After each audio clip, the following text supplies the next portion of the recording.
패밀리 여러분 안녕하세요, 살빼남입니다. 자, 여러분 간헐적 단식 많이 들어보셨죠? 아마 이 간헐적 단식 줄여서 간단 이거 하시는 분들도 굉장히 많으실 겁니다. 자, 그런데 이 간단도 의외의 단점이 있다는 거 혹시 아셨나요? 오늘은 간단 의외의 단점들에 대해서 한번 알아보겠습니다. 간단 의외의 단점 첫 번째, 생각보다 체중 감량이 적을 수 있다. 아니 이게 무슨 소리야, 간헐적 단식 살이 그냥 쭉쭉 빠지는 건 줄 알았는데, 자 일단은 간단 하시는 분들 정말 막 흥분하시기 전에 일단은 잠깐 진정하시고 좀 들어보세요. 자, 여기 조건이 하나 있는데요. 칼로리를 줄이는 전통적인 방식의 다이어트에 비하면 체중 감량이 적을 수도 있다는 겁니다. 이건 왜 그럴까? 자, 이건 간단의 기본 원칙 때문인데요. 먹는 음식의 종류와 양은 똑같이 하고 먹는 시간만 조절한다. 이게 간단의 기본 원칙이기 때문입니다. 즉 이게 평소 먹는 음식 있잖아요. 그거 얼마나 많이 먹냐 그 양하고 뭘 먹냐 그 종류는 완전히 똑같게 하셔야 되고, 거기서 먹는 시간만 조절을 해야 되는 거거든요. 예를 들자면 아침 9시부터 오후 9시까지 고구마 10개를 평소에 드시고 계셨다면 그 고구마 10개는 똑같이 유지하되 아침 9시부터 오후 9시가 아닌 오후 5시까지만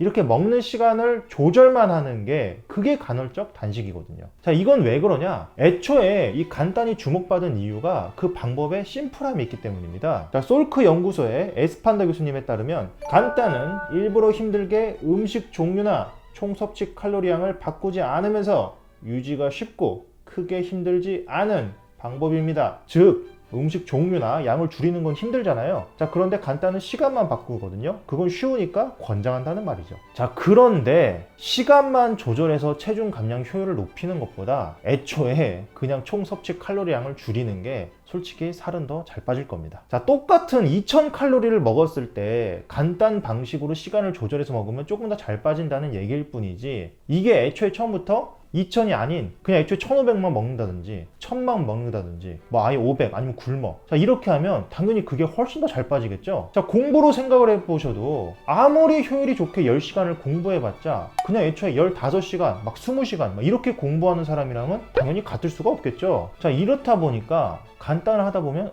생각보다 빨리 안 빠지네 하는 분들이 생각보다 많습니다. 자, 이게 왜 그러냐면 이제까지 기존 방식대로 칼로리를 줄이면서 다이어트 했을 때는 훨씬 빨리 빠졌는데 이게 간단으로 하면은 속도가 좀 느릴 수 있기 때문이죠. 자, 대신 이런 점도 있습니다. 자, 간단을 해서 살이 빠지는 원리 자체가 이 인슐린 분비가 줄어들고, 자 인슐린으로 인한 지방 합성도 마찬가지로 줄어들어서 그런 거죠. 자, 이렇게 인슐린이 자꾸 조절되다 보면은 인슐린 저항성도 줄어들고요. 그러면 적은 양의 인슐린에도 민감하게 반응을 하기 때문에 인슐린 농도가 좀 전반적으로 계속 좀 적어지게 됩니다. 자, 이렇게 되면 아무래도 살이 좀 덜 찌는 체질로 가게 되죠. 자, 그래서 장기적으로 봤을 때 살이 좀 덜 찌는 좋은 면도 분명히 있습니다.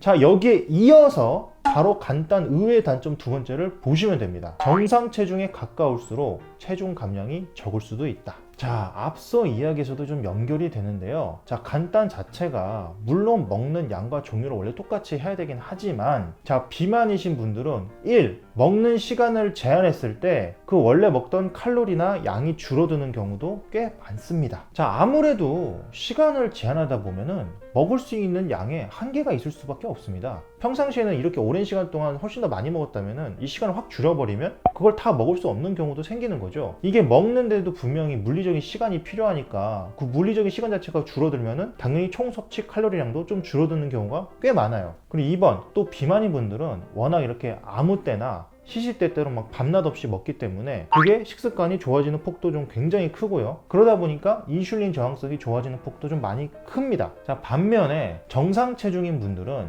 애초에 이 비만인 분들만큼 많이 먹는 경우가 잘 없기 때문에 이 음식 총 양이 줄어드는 폭도 굉장히 적거나 아예 없는 경우도 많고요. 그 애초에 식습관이 그렇게 불규칙하지 않은 경우도 많기 때문에 이 인슐린 저항성이 좋아지는 폭도 좀 좁을 수가 있습니다. 즉 비만인 분들은 예로 수학 점수를 좀 보자면 수학 점수가 20점에서 시작을 했다가 조금만 도움을 받아도 5, 60점 가는 건 쉽거든요. 자, 그런데 애초에 정상 체중이셨던 분들은 처음부터 5, 60점에서 시작을 하니까 이분들은 도움을 받더라도 70점 가는 게 생각보다 쉽지 않다는 겁니다. 자, 여기서 더 나아가서 정상 체중 밑에 있거나 오히려 굉장히 좀 마른 분들, 저체중이신 분들은 이게 간단하더라도 음식 칼로리량이 줄어드는 걸 뭐 기대하기가 굉장히 어렵고, 또 애초에 식습관이 안 좋은 경우도 좀 적기 때문에 자, 이런 분들이야말로 더더욱 좀 빠지는 게 적을 수도 있습니다. 자, 이런 분들은 사실 간단을 하더라도 칼로리의 제한을 추가적으로 좀 해줘야 어느 정도 좀 감량이 될 거라고 생각이 돼요. 즉 쉽게 말해서 이 간단이라는 게 20, 30점에 있던 하위권에 있던 학생들을 자 70점을 넘겨서 꽈락을 면하게 해주는 거는 되게 좀 잘하는데, 반대로 중위권이나 이미 상위권에 있던 학생들, 이 학생들 성적을 올려주는 거는 좀 힘들 수도 있습니다. 자, 그리고 간단의 단점으로 자주 물어보시는 질문 두 가지가 있거든요. 그걸 좀 짚고 넘어갈 건데, 자, 첫 번째는 간단을 하면 근손실이 있냐? 이 질문입니다. 자, 일단 간단이든 아니든 자, 공복에 운동을 하는 게 체지방 분해에는 조금 더 좋고요. 그리고 근육을 키우려면, 근생성을 하려면 경복, 그러니까 음식을 조금 먹고 운동을 하는 게 훨씬 좋습니다. 실제로 16년도에 273명을 조사한 SR 논문에 따르면 공복 상태에서 운동을 하는 것이 같은 시간 운동량 기준으로 3.08g의 지방을 더 분해했다고 합니다. 자, 그리고 또 반면에 마요 클리닉의 임상 지침에 따르면 운동하기 전에 살짝 뭔가를 먹어주면 운동의 강도와 퍼포먼스가 올라가서 근생성에 유리하다고 하죠. 즉 공복이든 경복이든 장단점이 있는 거고요. 딱히 간단만 뭐 근손실이 있거나 문제가 있는 건 절대 아닙니다. 또 이런 이야기도 있더라고요. 자, 간단 상태처럼 이렇게 공복 상태에서 운동을 하면은 이 에너지가 모자라니까 근육을 분해해서 뭐 에너지로 쓴다. 자, 물론 뭐 완전히 틀린 이야기는 아닌데, 자, 이거는 뭐 며칠씩 굶었거나 뭐 그럴 때나 이야기고요. 자, 우리가 간단은 보통 뭐 16대 8 뭐 그런 식으로 하잖아요. 아니면 뭐 좀 심하면 23대 1. 자, 근데 그런 식으로 해서는 막 근육까지 막 엄청나게 막 분해되고 그러지는 않습니다. 자, 조금만 뭐 공복에 운동하면 막 근육이 막 녹듯이 막 빠져나가는 뭐 이런 걸 생각하시던데, 자, 그런 거는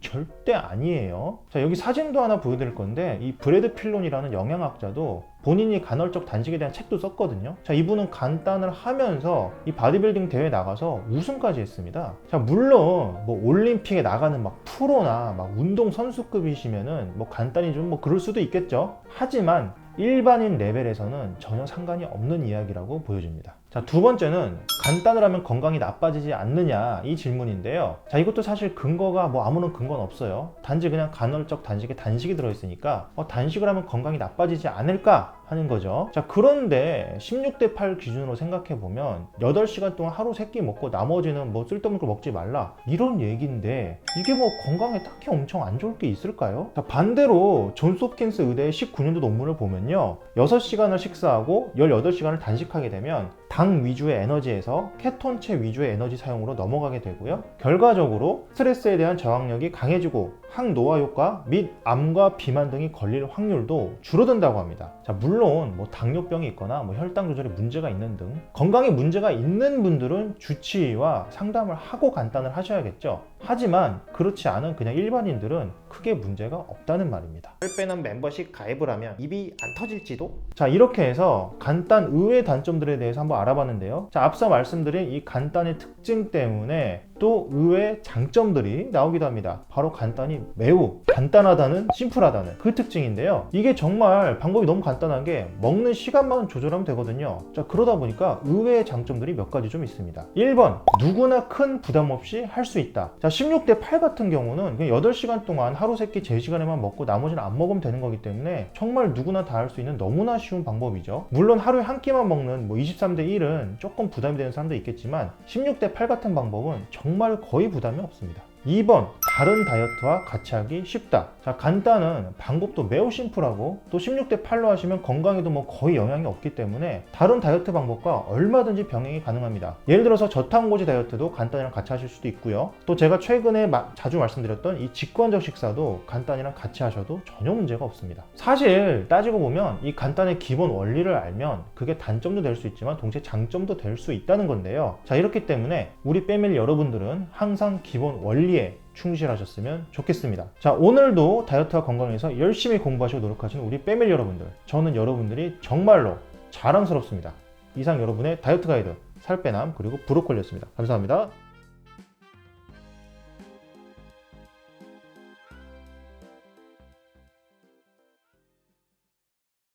뭐? 살빼남 멤버십이 있다고? 이렇게 귀여운 브로콜리 배지를 내 아이디 옆에 살빼남 얼굴 이모티콘도 있다고?